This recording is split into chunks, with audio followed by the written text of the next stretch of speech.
शिवसेना नेते अशोक धोडी यांच्या अपहरण प्रकरणामधील संशयित आरोपी अविनाश धुडी हा काल सायंकाळी 7च्या सुमारामध्ये LCBच्या ताब्यामधून फरार झालेला आहे।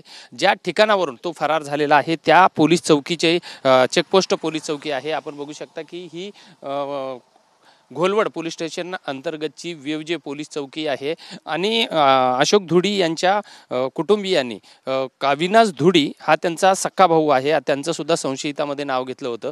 हीच ती चौकी आहे आणि या चौकीमध्ये LCB काल दिवसभर त्या अविनाश धुडीची चौकशी करत होती।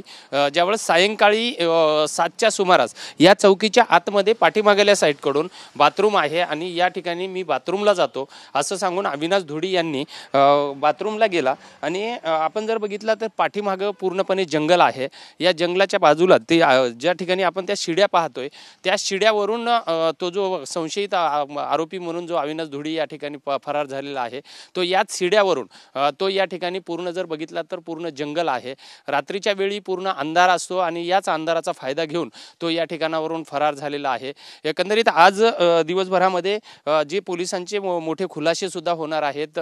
एकूण अशोक धुडी या अपहरण प्रकरणामध्ये 4 संशयितांना या ठिकाणी ताब्यात घेतलेला आहे आणि एक जो आता अविनाश धुडी जो आहे हा अशोक धुडींचा सक्का भाऊ आहे आणि यांचा जमीन आणि संपत्तीच्या वादावरून वाद होता मागच्या 10 वर्षापासून। त्यामुळे त्यांची पत्नी आणि मुलाने या अविनाश धुडींचा सुद्धा संशयित म्हणून नाव घेतलं होतं आणि काल दिवसभर ज्यावेळेस LCBची टीम त्यांची चौकशी करत होती त्यावेळेस हा पूर्ण जो जंगलाचा झाडांचा पट्टा आहे, चिकूच्या बाग आहेत आणि या ठिकाणी पूर्ण अंधार पडलेला होता। जवळपास 7-7:30च्या सुमारामध्ये पूर्ण अंधार पडला असताना अविनाश धुडी जो आहे हा या ठिकाणावरून फरार झालेला आहे। अद्याप कालपासून LCBच्या सर्व टीम, पालघर पोलिसांच्या ज्या सर्व टीम आहेत या अविनाश धुडी यांचा तपास लावण्यासाठी फिरत आहेत, मात्र अद्यापही तो मिळून आलेला नाहीये।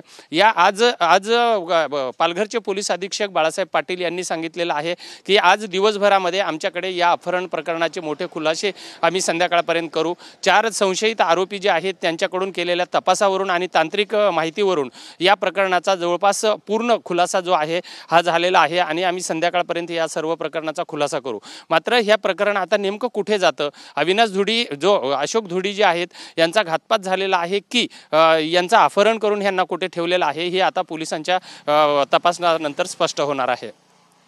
व्हिडिओ जर्नलिस्ट मनीषसह विजय गायकवाड, TV9 मराठी, डहाणू तलासरी, वेवजी पोलीस चौकी।